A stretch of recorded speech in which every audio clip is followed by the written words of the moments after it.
Assalamualaikum warahmatullahi wabarakatuh. Hari raya di dalam Islam ada dua, yaitu Hari Raya Idul Fitri dan Hari Raya Idul Adha. Di antara keduanya ada yang disebut dengan Hari Raya Akbar, Hari Raya Besar. Dan itu dibuktikan lagi dengan jumlah hari bertakbir setelah salat 5 waktu itu ada pada Hari Raya Idul Adha.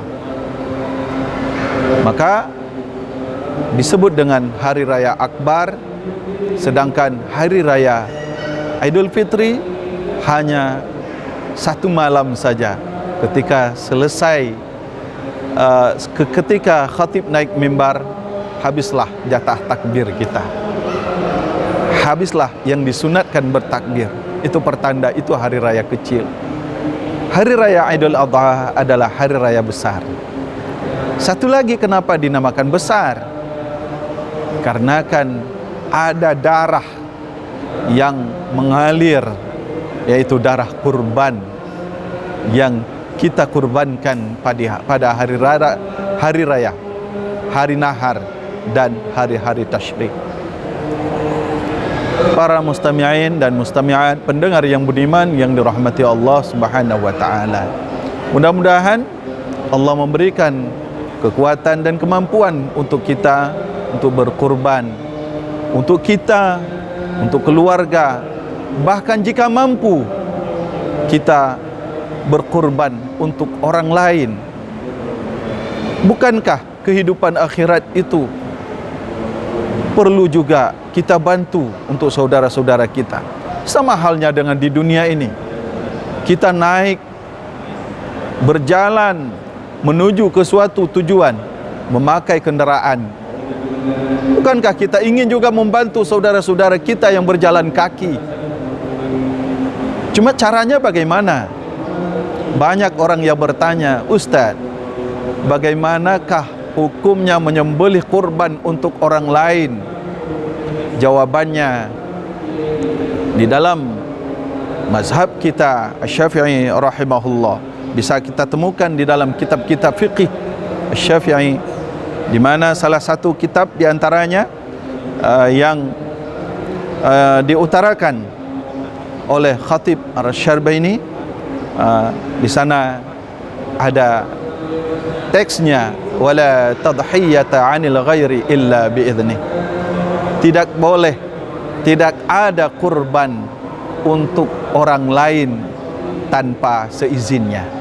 Maka kita minta izin dulu, Pak, saya ada kemudahan, saya ingin kurban ini menyembelih untuk Bapak.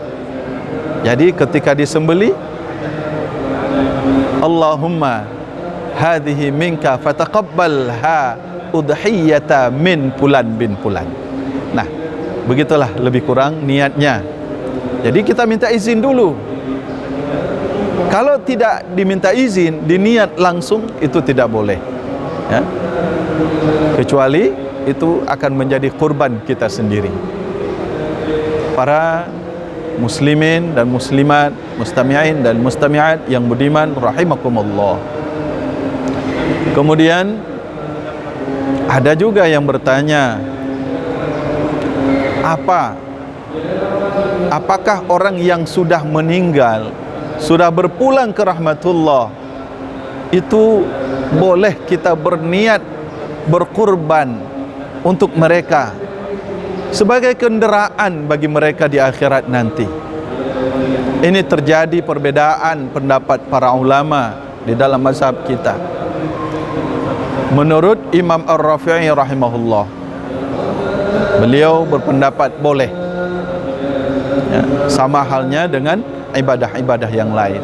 Tetapi pendapat yang lebih kuat, yang lebih masyhur di dalam mazhab Asy-Syafi'i, untuk orang yang meninggal itu tidak boleh.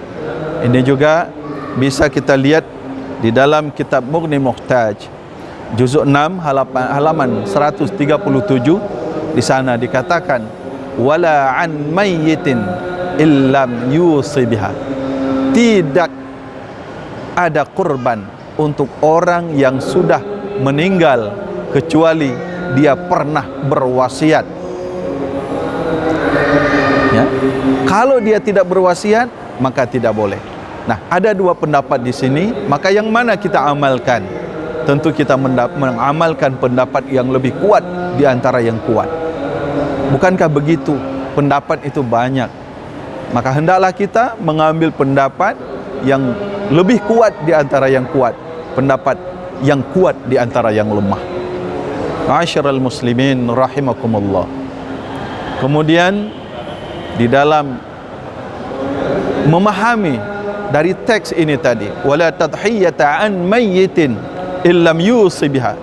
Tidak ada kurban bagi mayat orang yang sudah meninggal kecuali dia mewasiatkan.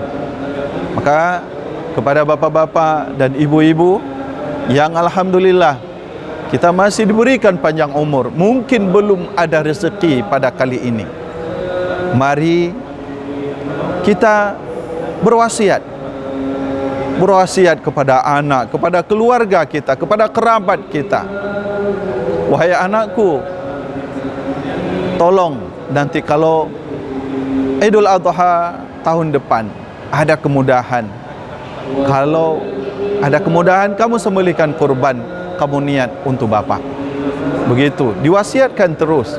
Jangan sampai kita tidak mewasiatkan.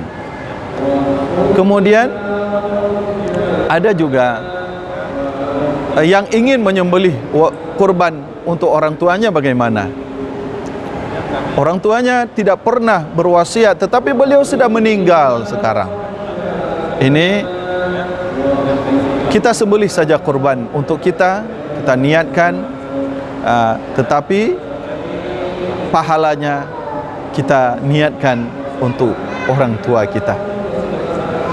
Para hadirin dan hadirat, mustami'in dan mustami'at rahimakumullah.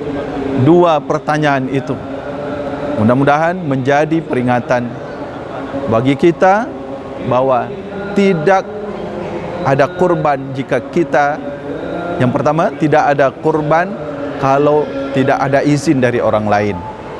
Adapun kurban seorang ayah untuk anak, seorang kakek untuk cucu, itu tidak perlu minta izin jika mereka masih hidup. Tetapi jika mereka sudah meninggal, kalau tidak ada wasiat, maka ini tidak ada jalan lain kecuali kita sembelih kurban untuk kita dan kita niatkan pahalanya untuk mereka. Hadirin dan hadirat rahimakumullah, semoga Allah memberikan kemudahan kepada kita. Semakin hari semakin kita dekat dengan Allah Subhanahu wa taala, tidak menyia-nyiakan harta kita, karena ketika kita lahir kita tidak membawa suatu apapun ke dunia ini. Kemudian kita dibesarkan sedikit demi sedikit, kita bergantung kepada orang tua. Kemudian kita diberikan harta berangsur-angsur. Semua itu akan menjadi fitnah, menjadi ujian bagi kita. Adakah kita memanfaatkan harta itu sebelum harta itu menjadi sia-sia? Sehingga Rasulullah mengancam, man kana lahu sa'ah, barang siapa yang diberikan suatu kelowongan, kemudahan, kelapangan, walam yudhi, dan dia tidak mau berkurban, maka fala yaqrubanna musallana, jangan dia dekati tempat solat kami. Jadi itu poin yang pertama, bahwa boleh menyembelih kurban untuk orang lain, yaitu untuk anak, seorang kakek untuk cucu, itu tidak perlu minta izin. Sedangkan untuk yang lain kita mesti minta izin. Seterusnya yang kedua, untuk mayat, kalau tidak mewasiatkan, maka kita sembelihkan kurban itu untuk kita, kemudian kita niatkan pahala untuk mereka. Maka kepada yang masih hidup, kalau belum punya kemampuan, belum ada rencana untuk menyembelih kurban pada tahun ini, siapa tahu Setelah lebaran ini kita akan kembali kepada Allah Subhanahu wa taala. Jangan